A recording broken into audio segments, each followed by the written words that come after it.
बैकुंठ चतुर्दशी की आप सभी को शुभकामनाएं। कार्तिक माह के शुक्ल पक्ष की चतुर्दशी तिथि को बैकुंठ चतुर्दशी के नाम से जाना जाता है। इस पर्व पर हरिहर मिलन के स्वरूप में यह देखा जाता है, अर्थात हरि और हर महादेव और श्री हरि विष्णु को एक साथ विराजमान कर उनकी औपचारिक मुलाकात करवाकर विशेष रूप से उन्हें कुछ उपहार स्वरूप दिया जाता है और उनका विशेष पूजन अर्चन एक साथ किया जाता है। आप सभी को यह विशेष रूप से इस वीडियो में जानकारी प्राप्त होगी कि 2023 में पूजा का शुभ मुहूर्त क्या होगा। बैकुंठ चतुर्दशी 25 नवंबर 2023 को मनाई जाएगी। यह दिन अपने आप में बहुत पवित्र विशेष माना जाता है। इस वर्ष 2023 में बैकुंठ चतुर्दशी 25 नवंबर की शाम 5:22 से शुरू हो रही है। अगले दिन 26 नवंबर 2023 को दोपहर 3:53 के आसपास चतुर्दशी तिथि का समापन होगा।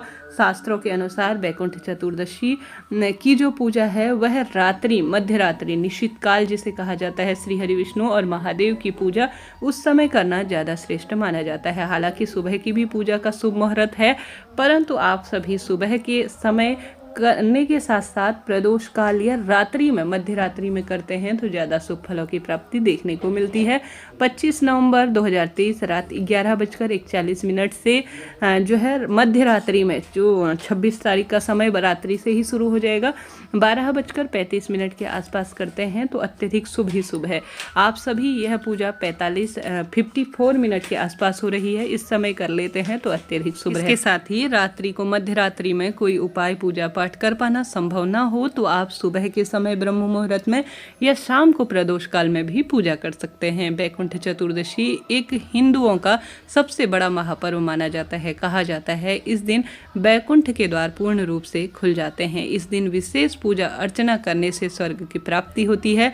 जो व्यक्ति इस दिन विष्णु जी के नाम का जाप करता है उसे स्वर्ग में विशेष रूप से जगह मिलती है। एक पौराणिक कथा के अनुसार नारद जी के आग्रह पर भगवान विष्णु ने जय और विजय को बैकुंठ चतुर्दशी पर स्वर्ग के द्वार खोलने का आदेश दिया था। इस दिन ब्रह्म मुहूर्त में गंगा जल मिश्रित जल से स्नान करें और प्रभु स्मरण करते हुए महादेव को आवश्यक रूप से तुलसी दल समर्पित करें। आपने कभी नहीं सुना होगा कि साल भर में महादेव को तुलसी दल समर्पित किया जाता है और श्रीहरि विष्णु को बेलपत्र समर्पित किया जाता है, परंतु इस दिन आवश्यक रूप से बेलपत्र समर्पित करना चाहिए जो है वह श्रीहरि विष्णु को। शास्त्र प्रमाण कहता है अगर इस बेलपत्र को चंदन लगाकर समर्पित करा जाए और श्रीहरि विष्णु को बेलपत्र और महादेव को तुलसी समर्पित कर उन दोनों चीज़ों को, अर्थात तुलसी और बेलपत्र को अपने पास संभाल कर रख लिया जाए या शहद में डुबा कर रख लिया जाए और बच्चे को चटा दिया जाए तो बच्चे की हमेशा उन्नति होती है, ऐसा शास्त्र प्रमाण कहता है।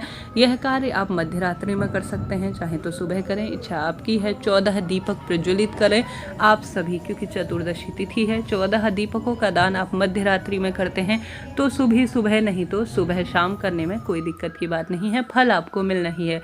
देखिए परिस्थिति विपरीत है, जो निश्चित काल बताया मध्य रात्रि में, उस समय भी आप पूजन कर सकते हैं तो अति श्रेष्ठ है।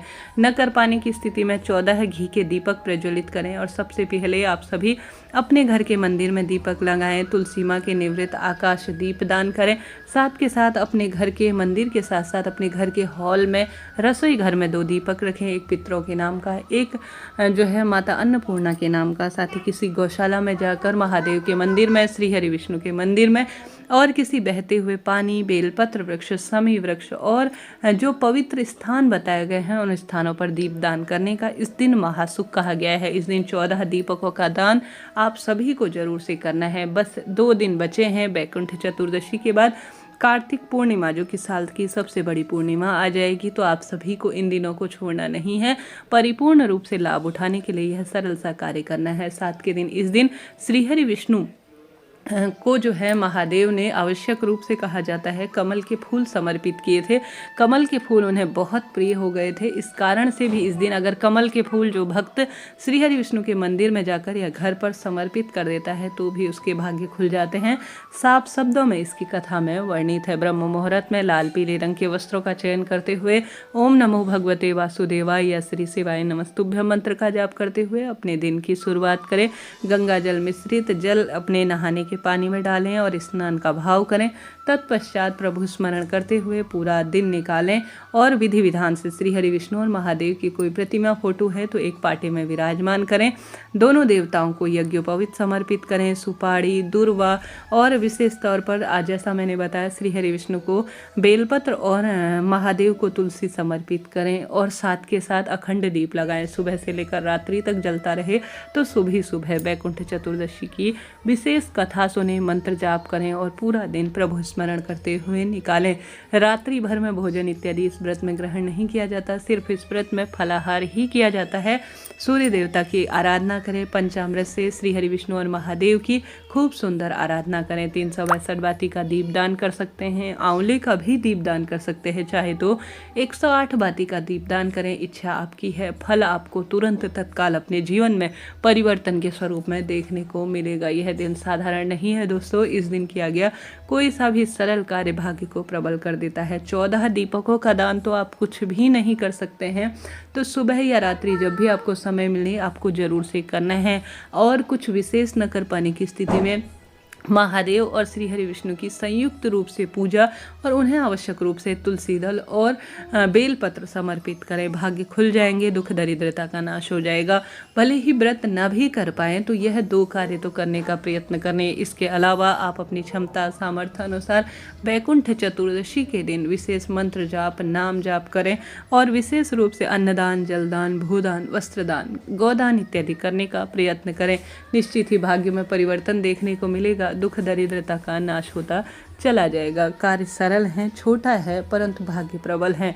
बैकुंठ चतुर्दशी साल भर में पड़ने वाला एक महायज्ञ के समान दिन जाना गया है। अपने आप में अब कुछ ही दिन शेष हैं जब यह कार्य हम सभी करेंगे, तो बैकुंठ चतुर्दशी का खूब लाभ उठाएं। सुंदर परिपूर्ण रूप से श्री हरि विष्णु और महादेव को एक जगह ऐसा आप सभी औपचारिक जो है विधान है, ऐसा जो है आप सभी एक मिलन के स्वरूप में करा रहे हैं। इस विधान से पूजन करें। साथ ही इस दिन से ही कहा जाता है कि श्री हरि विष्णु अब पूरी जो है सृष्टि का संचालन करेंगे। चातुर्मास में श्री हरि विष्णु निद्रा में चले जाते हैं, इस मध्य में महादेव ही सृष्टि का संचालन करते हैं। तो इच्छा पूर्ति के लिए आप सभी घर पर खूब दीप दान करें। कम से कम आप सभी कहीं पवित्र नदी या अन्य स्थानों पर नहीं जा सकते हैं तो घर के मुख्य द्वार पर 14 दीपकों का दान करने का प्रयत्न करें। घर पर ही कुछ ऐसे स्थान हैं जिन पर दीप दान कर भी आप विशेष फलों की प्राप्ति कर सकते हैं। खूब तुलसी माँ के निमित्त दीप दान करें। घर के दरवाजे पर, घर पर शमी वृक्ष लगा हुआ है, घर के मुख्य द्वार पर दीप दान करें। कहीं नहीं है घर का दरवाजा इत्यादि भी पूर्ण रूप से ऐसा स्थान नहीं है तो घर के मंदिर में भी आप सभी 14 दीप लगाकर पूर्ण रूप से श्री हरि विष्णु और महादेव की कृपा प्राप्त कर बैकुंठ लोक में कहा जाता है साधारण सरल सी पूजा से भी इस दिन आवश्यक रूप से बैकुंठ के द्वार खुलते हैं। तो इस दिन का खूब लाभ उठाएं और अपना जीवन सफल करें।